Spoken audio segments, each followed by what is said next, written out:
This conference will now be recorded. So, uh, just so everybody can know who didn't know, I think everybody kind of familiar with me. I'm Anthony McIntyre, founder and president of Antmound Foundation, which is a local nonprofit organization in the area. I'm not even going to go through all the list of things that we do. We just do it all. We try to care about the community on whatever level. At this moment, we're talking about the young people in the area, predominantly the students. Um, so if you all would just introduce yourselves, that would be great. Starting with you, Ms. Leguizamo.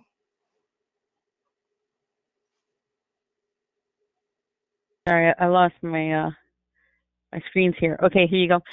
I am Lucy Leguizamo. I am a sitting Waukegan School Board member as well as a community, I wouldn't say activist, but liaison of some sort. I also have a community project called Project Uniform Me, and with that, we tend to give free clothing to our youth in the community. So that's one of the things that we do. Doc.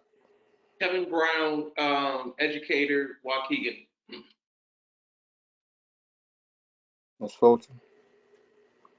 Evonnda Fulton. I work for a school district in Lake County. Mr. Sawyer.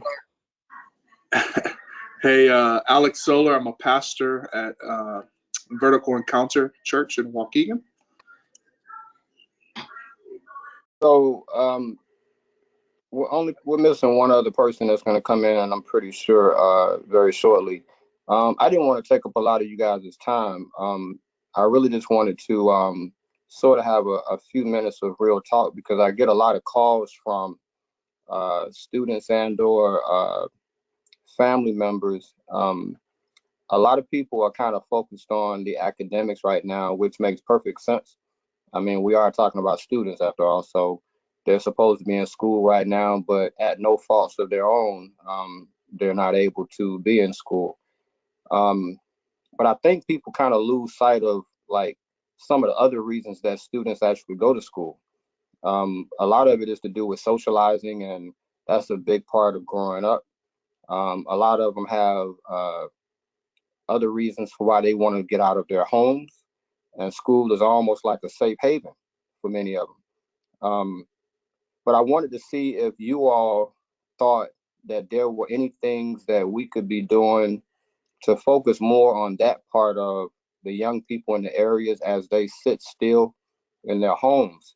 Can we focus on anything to deal with their emotional state, their mental state? Um, if they were in school, they would tend to probably go to their counselors or maybe social workers, or I mean, the person who is typically universally in their faces is the teacher. But they don't have that ability right now. So we're almost asking them to something that they've been used to doing in a community, if you will. We're now asking them to sort of take that on by themselves. So there's going to be a consequence to that one of these days. I don't know when it's going to be, but it's going to come. So I'm wondering if we may need to think a little bit more into what it is that we can do now to help some of these young people while we sit in quarantine. So, Ms. Leguizamo, do you have anything that you want to offer uh, that we might be able to do better, or do you think everything is hunky dory now? No, yeah, thank you, Anthony. So I appreciate you asking that question. From my perspective, I've been trying to reach out to a lot of the families and students and ask them that question, that very same question. How are they doing? What are their questions and so on and so forth? But they're not really coming out of the woodworks. So that's the unfortunate thing because what I'm thinking what's happening is we had a conversation about this earlier a little bit was they're afraid to say that there's something going on. Our youth are afraid to say that there's something going on because I haven't heard a lot of it from my perspective. And one of the conversations that I know that Anthony, you and I just had briefly on our call was especially an increase on sexual activity during this time. And while you were setting up this conference, I did do a few reach out touch points to different things here. And I think what's not happening in our community that we probably need to do is do some sort of awareness to inform parents that, look, your teenagers or tween agers, right? Because not all of them are teenagers. There may be an increase in sexual activity during this time because of various reasons. And so what do we got to do? So I reached out to Women Enough, and they normally do teenage conferences that just kind of talks about predominantly more to women, to young ladies, about how to do it safely, or if you're going to participate, or how to be abstinent. So they are willing to put together a teen conference during quarantine time, and she just needs to go ahead, and she has the background in that type of area, but that's just hitting the young ladies, and it's not hitting the young men. So I know I spoke about a lot, but that is definitely one of the things I think is going to be a problem, because like you mentioned as well, Anthony, if we don't tackle that type of issue 9 months down the line, that's where we're going to see that issue come to fruition for an increase on teenage pregnancy. What do you think, Doc? I'll kind of hold there.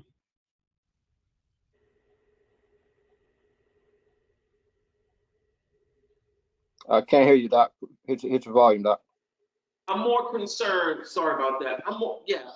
What Lucy has disclosed and pointed out, I understand, I support tremendously. But I'm also concerned about isolation, right? And what comes out of isolation. Or as you said earlier, McIntyre, they were abruptly removed from schools where they had teachers, custodians, cafeteria workers, hall monitors, security, counselors, where they were able to confide in some other adult, right? Didn't have to be a teacher. So that has been removed. The other part is, if they, as a result of this isolation, and everyone, when someone rang my doorbell, I was like, who is that, right? So no one wants company. No one is looking out for each other. So I'm concerned that many of our students may be with their abusers, right? Right? I'm isolated with my abuser, right? Whether it's sexual abuse, drug abuse, whatever, right? Exposure to unwanted behavior, right? It's off balance because we usually adjust when we know it's June, July, and August because it's summer. This is off base, right? That, people are still working and not able to supervise the way, so I'm concerned about isolation, depression. I'm concerned about their inability to social distance, hand sanitize 5, 6, 7 people in one spot. That there might be a possibility of unwanted passing of students. So I also think about that too. So when you see it on the news and what they say contributes to it, is how many of our students are living in this during this pandemic. Ms. Fulton?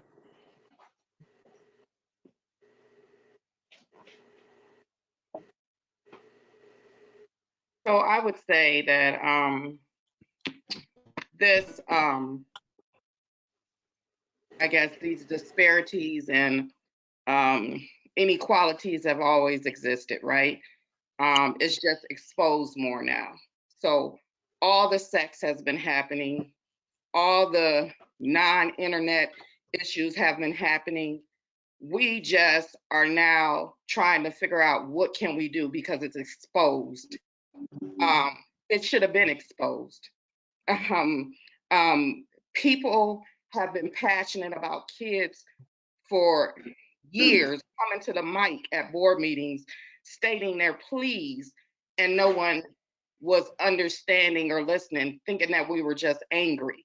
These inequalities and these disparities have been happening for years and years, and now a crisis hits and we're not ready. Who would have thought we were going to be fully prepared for this, right? Wealthier communities, they weren't even prepared, but they were more prepared. My next door neighbor told me, "Oh, Miss Fulton, we just had to work out a little glitch in the system." Those glitches are tons of thousands of glitches in our communities. So what can we do? We can be creative. We can read what other districts are doing. We can talk to other districts, for instance, or talk to the people that are on the front lines. Sometimes us admin are not on the front lines. So we need to talk to the counselors. We need to talk to the teachers. We need to talk to the social workers. I'm big enough to know that I'm an administrator, but I know to go who to talk to. So I was talking to a counselor today, and I've read several articles, and and so have they. But sometimes it's like, oh, okay, we tell our kids that, or our parents, here, go get free internet from Comcast, right? This counselor didn't tell me this. I researched this myself. So a parent calls and says, "Ms. Fulton, what if we owe an old bill for Comcast? We couldn't pay our bill 6 months ago." So when you go on to Comcast frequently asked questions for the free internet, it states that if you owe an old bill, guess what? You cannot get internet service free. So that's another thing. So in talking to this counselor, she read a school district that when they're handing out food, they have a van or the bus sit there with a hotspot in some neighborhoods for they can do their homework for 2 hours or 3 hours at a time. Why are we not being creative? First of all, these younger generations, some of us old people need to sit, but I'm not calling myself old because I still think I'm young, right? And I am, but there's some young people, younger people than me out there that I still connect with, and they come up with good ideas. We don't know how to move ourselves aside sometimes and to just work on what's best for, regardless of what title we have, regardless of what we do or how many initials we got behind our name. We don't want to be real and say, let's go listen to this teacher that just got out of school 4 years ago that maybe is from the neighborhood and can tell us some information. You got dead zones in Waukegan. Kids are not going to be on internet because some of their areas are dead zones. There's articles about that. You get slower internet service when you get free internet service. So your bandwidth ain't gonna move as quickly as everybody else. We think about all this, and on top of this, social emotional stuff in the community. Most of our communities are essential workers, and now we got kids taking care of the kids at home, or they're gone somewhere with grandparents, or their grandparents are taking care of them, and we forget about that's a whole different couple of generations up, right? That don't know anything about the internet or how to help the kids. So there's a lot of things that we need to do. So I'm going to just pause there because I think I talked too much. Appreciate that, Mr. Sawyer. That was good. So just a couple of thoughts. So there's a couple of perspectives that I think I could maybe talk about. First, my family. So I have 2 young students, right? First grader and a 4th grader in the area. My wife's been teaching for 14 and a half years. This year specifically, she's teaching a bilingual class with some SPED students in there and parents that are not engaged. And I think about how hard it is for my family. So my wife is teaching during the day, and we have technology, we have great internet, and it's still a struggle. Why do I say that? Because everybody's doing a Zoom call at the same time. Me as a pastor, I'm doing Zoom and I'm caring for people and I'm trying to get my math done with my first grader. So it's a challenge for me. And yet I hear my wife talk about the struggles her students are having. And it breaks my heart because not only are the technology piece is difficult, but as it's been mentioned many times on this call already, the family dynamics also is a challenge, right? And that's just real. If you have one laptop and 4 students, what do you do? How do you manage that? That's tough. The other side of it for me in my world is I'm always thinking about how do I create a space, and this is before coronavirus stuff, a creative space for these type of folks or for this demographic or for young creatives. Our church is very young. Average age right now went up to about 26, 27 years old. So we have a lot of students at our church. Generation Z is prevalent. So creating different unique spaces for those generations to really be part of something, but also express themselves, obviously now has been a challenge.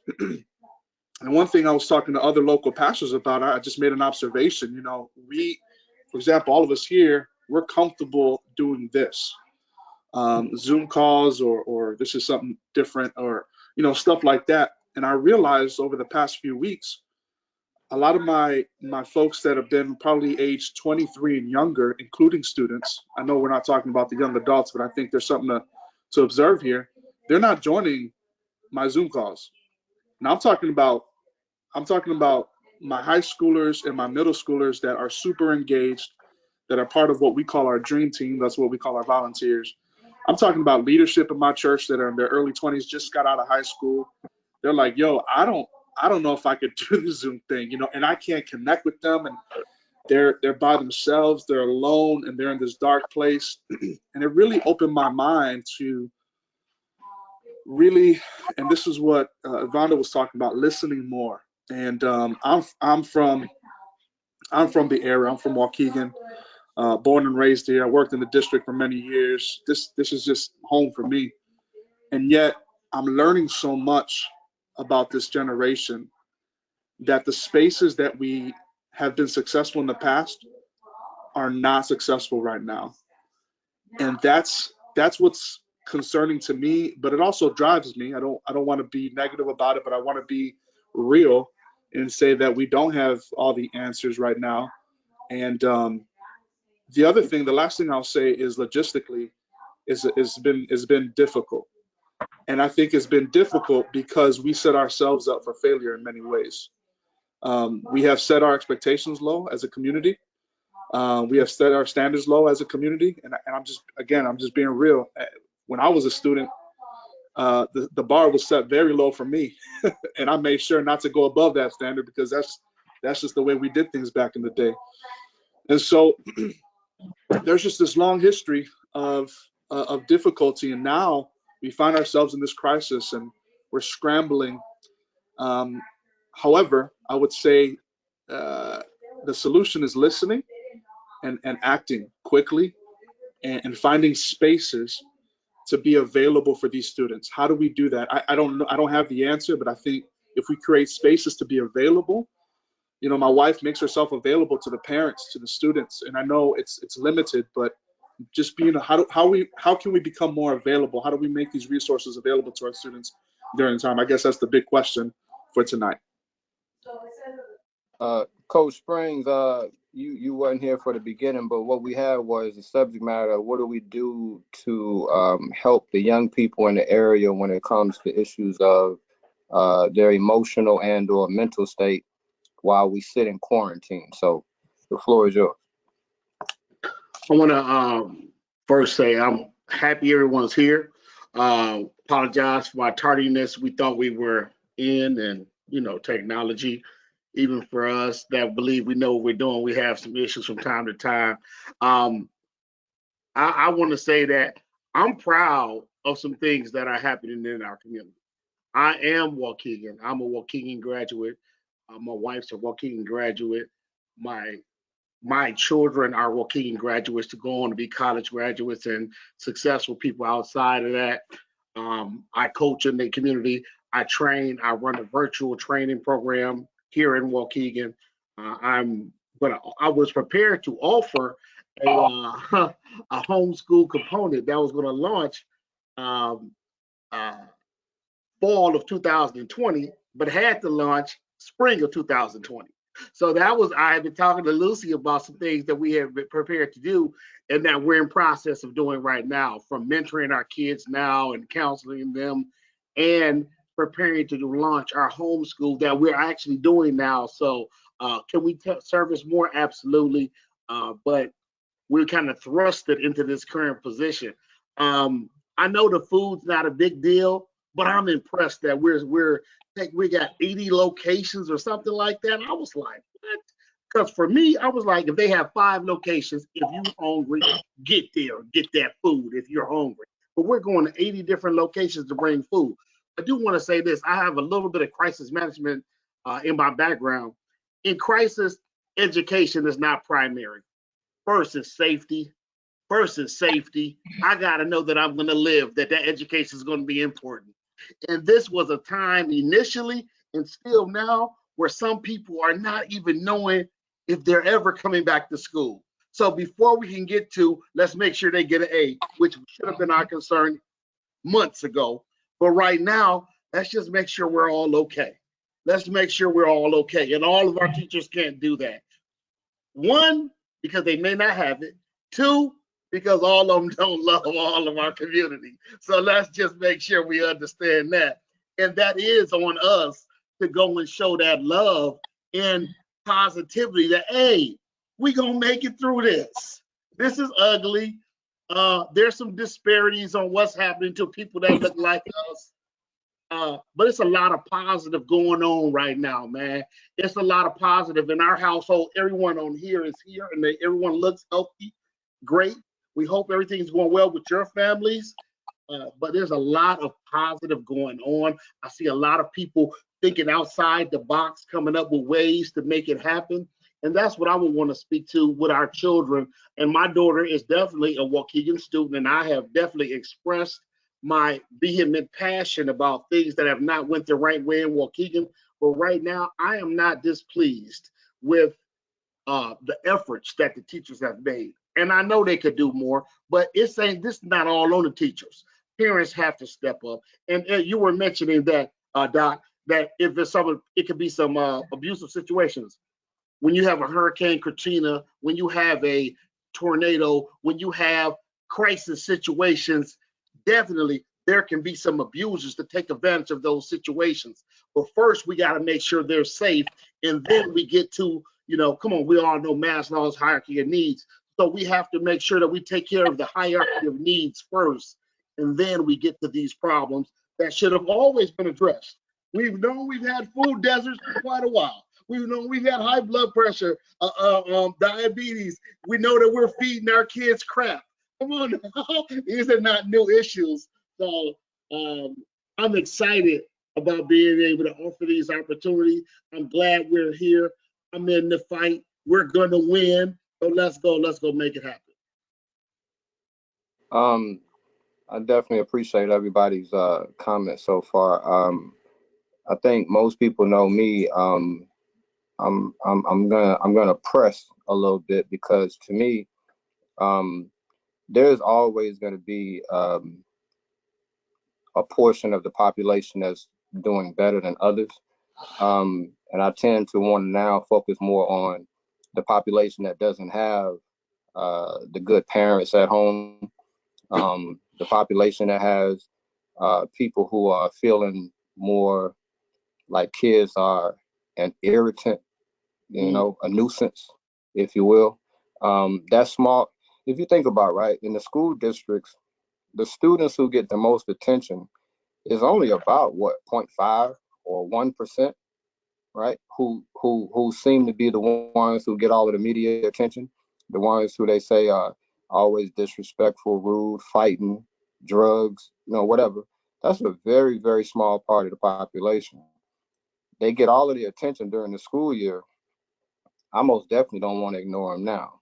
And I'm trying to get to why is it that, um, you know, what are these students who are in homes with no one to properly deal with them, to properly talk to them, to counsel them as they would have in school? Can we, you know, it doesn't make sense to me for me to kind of lock in on the ones who are okay, but more so the ones who are not. And I'm thinking that we got people here who probably have some ideas to kind of like make those students situations a little bit smoother. Um, and because they can't call the counselor, I don't think. Maybe somebody here can correct me. They can't call the counselor like they would if they was in school, or the social worker like they would in school. Um, all of the teachers aren't, you know, dealing with them as directly as they were while the students were in school. So what do we do with those students as they sit home in that type of condition? Um, that's what I'm hoping that we can. Those are the calls I'm getting. You know what I'm saying? I'm not getting any calls from the people who are happy, who are, you know, their situation is cool. It's a break for them. It's a vacation. It's the ones who feeling the stress and the pressure that I'm hearing from. So, is there anything that we can do to sort of help those people out? What'd you say, Dr. Brown? That is my concern, right? So how do we reach them? And who are those kids? Who are those families? How do we reach them? For example, if we are working with a school district and we said, okay, well, let's send out this mass email to all of our students and say on April 28th, we're going to have a live stream, and this live stream is going to cover mental health, or it's going to cover different things that, you know, with multiple ways of communicating this to the public for our students to log on. Maybe we can utilize our counselors to provide some type of live stream around mental health and trauma. You know, we want to be able to reach the masses. I don't know exactly who they are and where they live, and how do we reach them in order for us to give them or to meet them at their point of readiness, or wherever they are, um, emotionally, socially. Ms. Fulton, how do we reach those? So in school, right, you have the counselors know who those particular students are who are more susceptible to uh, these type of things, right? I'm sure they have a list of them. Are they able to across the board? It may not be specific to a particular district, I don't know. But as far as you know, are they able to reach out to students in an environment like this and deal directly with them one on one? And also, if those students put certain issues on the table, are they able to, I guess, legally handle those situations with the distance between? Yes, they're able to do everything they were doing while they're in school. It's just different. Governor Pritzker did sign a law saying that people can use teletherapy, so it's across the board in Illinois at least. So from my understanding, I'm not speaking for the district because I can't. So, but I've spoke to other people that in other districts too. They're doing the same thing. There's groups happening. They're trying. But let's just say this, right? We're talking about the ones that are actually on there that have parents like Mr. and Mrs. Springs. You know, let's talk about this. Let's dig deep now. You got kids in group homes, right? You got kids in the detention centers, in and out, or not even the detention centers. They may be out and on home monitor, right? I have a lot of kids like that. So how are we monitoring these kids? Are they being extra monitored now? And they can't leave and go anywhere because their only access was to go home, to school and back with the probation officers when they called us. So now they have to stay in the house all day. So you know how many people done violated already. You know, what about the group homes? How are they having any type of, privacy? Are we reaching out to those group homes? Are we forget about the alternative schools altogether usually, most of the time. We just talk about the basic schools. But what about the the kids that were at AOEC, at Ombudsman, at Roe? There's things that we don't think about. We don't think about the ELL student population. That's hard. I'm not saying that we don't think about them, but it's hard to communicate, right? Because we're trying to communicate with them, and a lot of our counselors aren't bilingual. So you have a lot of issues that I'm not saying things are not happening, because I see some of the people doing some stuff. It is happening. But what for this conversation, we talking about the ones that we trying to reach, that we was having a hard time reaching when they were sitting in the desk day by day, right?